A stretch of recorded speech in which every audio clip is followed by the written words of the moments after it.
If you think Cleopatra was simply a beautiful woman who used her looks to seduce the two most powerful men in the world, you are wrong. The truth is far more dramatic and ruthless. Ancient Chronicle welcomes you to the story of a queen who utilized her intelligence, cunning, and even her own death as strategic tools. We are talking about Cleopatra II, a woman who changed the course of history without needing Hollywood's glamour. In just a few seconds, we'll show you the truest evidence of her appearance and explain why the philosopher Pascal's famous quote about Cleopatra's nose was an acknowledgement of her power, not her beauty. Join Ancient Chronicle as we delve into one of the most magnificent and tragic lives in history. But before we start, if you love authentic ancient history, please subscribe now to support in-depth research like this. If you think Cleopatra was simply a beautiful woman who used her looks to seduce the two most powerful men in the world, you are wrong. The truth is far more dramatic and ruthless. Ancient Chronicle welcomes you to the story of a queen who utilized her intelligence, cunning, and even her own death as strategic tools.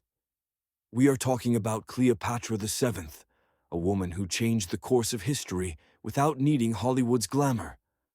In just a few seconds, we'll show you the truest evidence of her appearance and explain why the philosopher Pascal's famous quote about Cleopatra's nose was an acknowledgement of her power, not her beauty. Join Ancient Chronicle as we delve into one of the most magnificent and tragic lives in history. But before we start, if you love authentic ancient history, please subscribe now to support in-depth research like this. Chapter 1. The Ruthless Context and Unique Intellect. Cleopatra was born in 69 BC in the city of Alexandria, the ancient world's beacon of knowledge. She inherited the Ptolemaic dynasty, founded after the death of Alexander the Great, a Greek bloodline ruling Egypt. And this dynasty was unlike any other Egyptian regime. It was a chain of tragedies, a political stage where the only rules were internal betrayal and murder. Brother killing sister, father killing child to secure the throne was commonplace. Cleopatra grew up immersed in that chaos and cruelty. But she possessed a superior advantage: education. While other family members spoke only Greek, Cleopatra taught herself and mastered 7, even 8 languages, including the native Egyptian tongue. This was a stroke of genius. She was the first in the Ptolemaic lineage who could directly negotiate with officials, foreign delegates, and local people without an interpreter. This undeniable diplomatic and rhetorical skill, honed by philosophy and oratory, was her heavy artillery, helping her conquer partners with intellect, not just charm. Furthermore, she proclaimed herself the living embodiment of the goddess Isis, the great deity of Egypt. This was a brilliant political maneuver, allowing her to win the trust and reverence of the Egyptian populace, who were weary of foreign Greek rule. Chapter 2. Status and the Truth About Her Beauty. So, was Cleopatra truly stunningly beautiful? Hollywood cinema has painted an enchanting picture, but historical evidence tells a different story. The Roman historian Plutarch, one of the most credible sources on her life, wrote, "Contact with her presence, if we lived with her, was irresistible." He didn't speak of beauty. He spoke of her charisma and the irresistibility of her presence.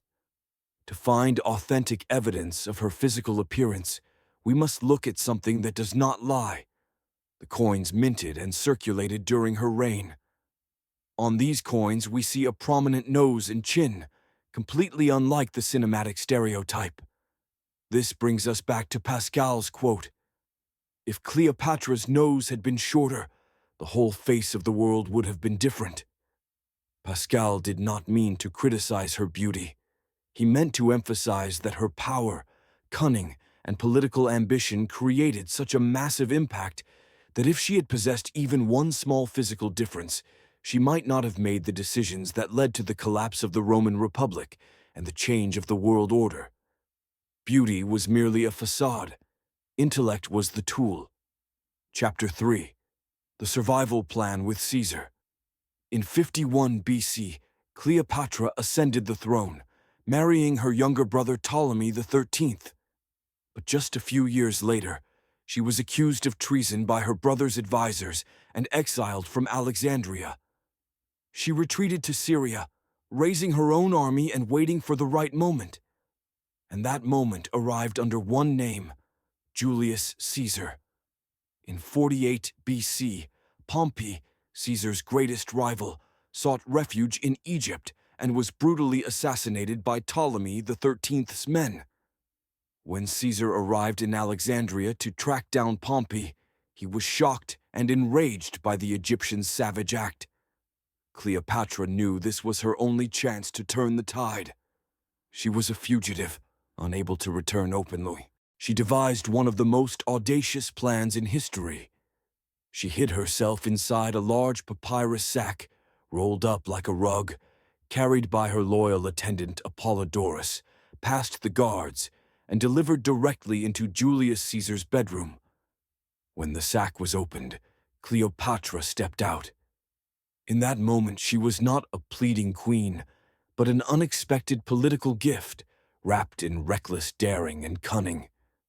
She conquered Caesar instantly, not with overwhelming beauty, but with her comparable intelligence and hunger for power. That sack incident led to the siege of Alexandria and the Battle of the Nile, where Ptolemy XIII drowned. Cleopatra consolidated her throne with Roman support and gave birth to Caesarion, Caesar's son. Chapter 4. The Alliance of Power and Tragedy. After consolidating her power, Cleopatra and Caesarion traveled to Rome. She lived in Caesar's villa, becoming the focus of the envy and suspicion of the Roman elite. Caesar's act of placing a golden statue of her in the Temple of Venus was an unacceptable declaration of power, accelerating the Senate's wrath. In 44 BC, tragedy struck. Julius Caesar was assassinated. Rome descended into chaos. Cleopatra realized the city was no longer safe and quickly returned to Egypt. Her plan wasn't destroyed. It was merely postponed. She began to wait again. That wait led her to the second man, Mark Antony, Caesar's right-hand man, a charismatic and powerful general. Before we delve into this fateful love, if you find this analysis of strategy and historical evidence engaging, please like this video and leave a comment below. In your opinion, of all Cleopatra's actions, which one best demonstrates that she was a strategist? Share your thoughts. Chapter 5. The Fateful Romance with Antony. In 41 BC, Antony summoned Cleopatra to Tarsus. She responded with a spectacle of power never before seen. She did not arrive hastily. She arrived on a dazzling barge, adorned with gold masts, silver oars, and purple sails, amidst the sound of flutes, lyres, and fragrant perfumes. The entire population of Tarsus flocked to the harbor, abandoning their duties, to behold the sight. This was not a date. It was a cultural and financial display of force. She showcased the boundless wealth of Egypt, showing Antony that she was not just a lover, but a political ally capable of funding all his wars. Antony, a man devoted to lavish living, was instantly captivated. This relationship was a strategic alliance between East and West. They ruled and celebrated together. Cleopatra gave birth to twins, Helios and Selena. But this open romance was a direct threat to Octavius, Caesar's nephew and heir, who ruled the West. Octavius began a fierce propaganda campaign, depicting Antony as a traitor to Rome, seduced and manipulated by the foreign queen. Chapter 6. The final battle and the fall war became inevitable. In 31 BC, the two factions clashed in the Battle of Actium. This was a battle of destiny, deciding not only the fate of Antony and Cleopatra, but also the end of the Roman Republic and the beginning of the Roman Empire. When victory clearly swung toward Octavius, Cleopatra's fleet retreated from the battlefield. This act was seen by history and her enemies as cowardice or betrayal.